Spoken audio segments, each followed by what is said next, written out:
شریعت کے اس مسئلے کی روشنی میں کہ اگر کسی پر قضا کا بوجھ ہے تو کامن سینس بھی یہی کہتی ہے، لاجک بھی یہی کہتی ہے، اسلام بھی یہی کہتا ہے کہ پہلے قضا کے بوجھ کو اتارے، اس کے بعد پھر سنت اور ثواب کے راستے پہ قدم آگے بڑھائے۔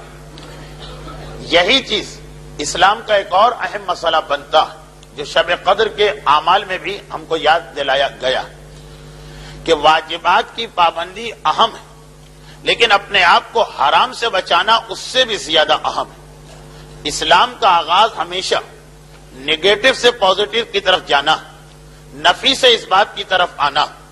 چنانچہ کلمہ اسلام بھی یہ نہیں کہ قل هو اللہ احد، اللہ واحد، اللہ احد کی بات نہیں، لا الہ الا اللہ کی بات، کہ پہلے جتنے جھوٹے خدا ہیں، پہلے جتنے غلط خدا ہیں، ان سب کی نفی کرو، ان کا انکار کرو، اس کے بعد پھر ایک خدا کو مانو۔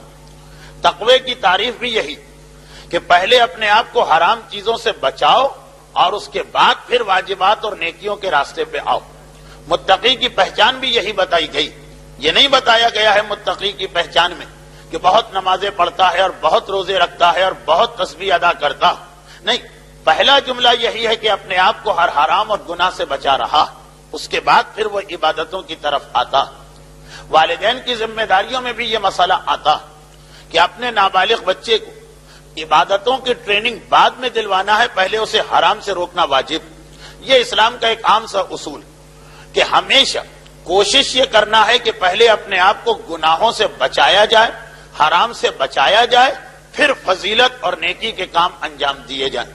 اصول فقہ میں یہ مسئلہ اس طرح آتا کہ دفع المفسدہ اولی من جلب المنفعہ، کہ اگر ایک طرف انسان کو کوئی نفع اور فائدے کی بات مل رہی اور ایک طرف انسان پہ نقصان آ رہا، ایک طرف جنت مل رہی، ایک طرف جہنم کی طرف جانے کا مسئلہ، تو دفع المفسدہ اولی، پہلے اپنے آپ کو جہنم سے بچاؤ، پہلے اپنے آپ کو نقصان سے بچاؤ، منفعت اور نفع بعد میں حاصل کیا جا سکتا ہے۔ چنانچہ بہت ہی اعلیٰ پیمانے پر جب ہم اصول پر بحث کرتے ہیں تو یہ بحث آتی ہے کہ اگر کبھی حرام اور واجب میں ٹکراؤ ہو جائے کہ یا حرام کریں گے یا واجب کریں گے، تو اسلام یہی کہتا ہے کہ واجب بھلے چھوٹ جائے، پہلے اپنے آپ کو حرام سے بچانا۔ لیکن یہ جملہ عوام کے لیے نہیں، یہ آپ کے لیے نہیں ہے، آپ کو تو مجتہد کی کتاب پہ چلنا۔ اسلام کا ایک عام سا مسئلہ یہ کہ اپنے آپ کو گناہوں سے بچانا زیادہ اہم ہے واجبات کی پابندی کے مقابلے میں۔ معذاللہ یہ جملہ میں نے غلط کہا، یعنی فضیلتوں، نیکیوں اور ثواب کو حاصل کرنے سے بہتر یہ کہ انسان اپنے آپ کو حرام سے بچائے۔ وہ کون سی نماز شب ہوئی، وہ کون سی فضیلت ہوئی، وہ کون سا ثواب ہوا کہ آپ نے ایک نیکی کا کام کیا اور اس سے بڑا گناہ انجام دے دیا۔ اتفاقاً یہ آج کی ہماری تقریر میں بھی بات روایتوں کی روشنی میں آنے والی، اس لیے میں بس اتنا کہہ کر ابھی انتظار کرتا ہوں تقریر کا آغاز ہو جائے تو فقہی مسئلہ مکمل ہو جائے کہ یہ ایک اسلام کا عام سا اصول ہے۔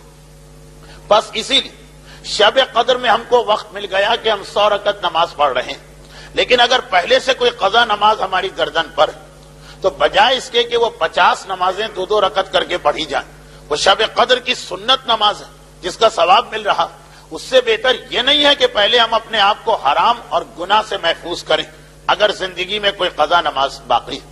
یہی سبب کہ ہمارے بزرگوں نے اعمال کے طریقہ کار وہ 50 نمازیں 2 رکعت والی نکال دی اور کہا ہے کہ اسی کے برابر 100 یا 102 رکعت قضا نماز انجام دے دو، اور وہ پھر امام کا وعدہ بھی کہ اس صورت میں اس کا بھی ثواب مل گیا اور اس کا بھی ثواب مل گیا۔ لیکن ویسے اعمال کی کتابوں میں اگر آپ دیکھیں تو بنیادی طور پہ شب قدر میں 6 رکعت نماز پڑھنے کا کوئی خاص حکم نہیں آیا۔ لوگ سمجھتے ہیں کہ شاید جس طرح عمل قرآن کے سورہ عنکبوت اور سورہ روم کی تلاوت، جوشن کبیر کا پڑھنا، یہ سب جس طرح امام نے آج کے عمل میں بتایا تو یہ بھی امام نے کہا ہوگا کہ 6 دن کی قضاء عمری انجام دو۔ جی نہیں، امام نے کہا ہے 100 رکعت سنت نماز پڑھو، پھر اس کو اس مسئلے سے ملا لیا گیا کہ جس پر قضا کا بوجھ ہے وہ پہلے قضا نماز کو ادا کرے، تو اس اعتبار سے ہم قضاء عمری کی نماز پڑھتے ہیں۔ شب قدر کے لیے کوئی خاص حکم اور مسئلہ نہیں، لیکن یہاں بھی لوگوں کے ذہن میں شیطان نے الجھاوا پیدا کر دیا۔ ایک کثیر تعداد ایسے مومنین کرام کی، میں نے کہا کہ شاید یہ یہاں کا مسئلہ نہ ہو جو مجمع میرے سامنے، لیکن ہیں ایسے مومنین کرام جن کا یہ خیال ہے کہ اگر شب قدر 100 رکعت قضاء عمری کی نماز پڑھ لی جائے تو پھر ساری زندگی کی قضا نمازیں معاف ہو جاتی ہیں. کچھ لوگوں کو بہرحال اتنا زیادہ تو سہولت کھٹکی، لیکن انہوں نے بھی یہ کہا کہ 100 رکعت قضاء عمری کی نماز پڑھ لو تو سارا سال تو نہیں مگر گزشتہ سال کی ساری قضاء عمری کی نمازیں معاف ہو جاتی ہیں. نمازیں جو قضا ہو جائیں اس میں اسلام کے پاس کوئی شارٹ کٹ نہیں. جو واجب عبادتیں قضا ہوتی جتنی قضا ہے اتنا ہی آپ کو انجام دینا پڑے گا. یہ تو ہو سکتا ہے کہ جتنا قضا ہے اس میں کوئی پینلٹی ملا کے زیادہ انجام دینا پڑے، جیسے روزے چھوڑ دیے تو روزے بھی رکھو اور ان کا کفارہ بھی دو. لیکن کوئی ایسا طریقہ نہیں کہ انسان نے جو نمازیں، جو روزے، جو حج، جو خمس، جو زکوٰۃ واجب تھا اور اس کو ادا نہیں کیا.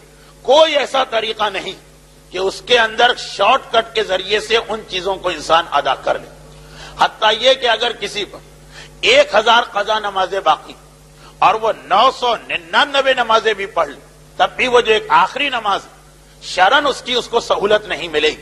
اللہ اس میں 1% یا 2% یا 5% کنسیشن دینے کو بھی تیار نہیں. یا خدا ہم نے اتنی نمازیں پڑھ لی، ½ کمیشن تو ہر آدمی دے دیتا.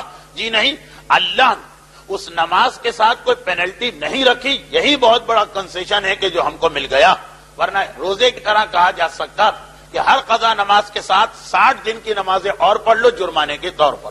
تو 100، 1000 یا 10,000 نمازیں بھی کسی پہ قضا ساری زندگی اور وہ 9,999 نمازیں بھی پڑھ لے، اتنا % اس کا گناہ معاف تو ہو جائے گا.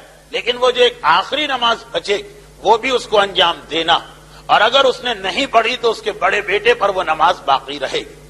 تو شب قدر کے اندر کوئی ایسا طریقہ نہیں کہ 6 دن کی نماز پڑھ کے آپ یہ سمجھیں کہ سارا سال کی نمازیں معاف ہیں. برحمتك يا أرحم الراحمين وصلى الله على محمد وآله الطاهرين.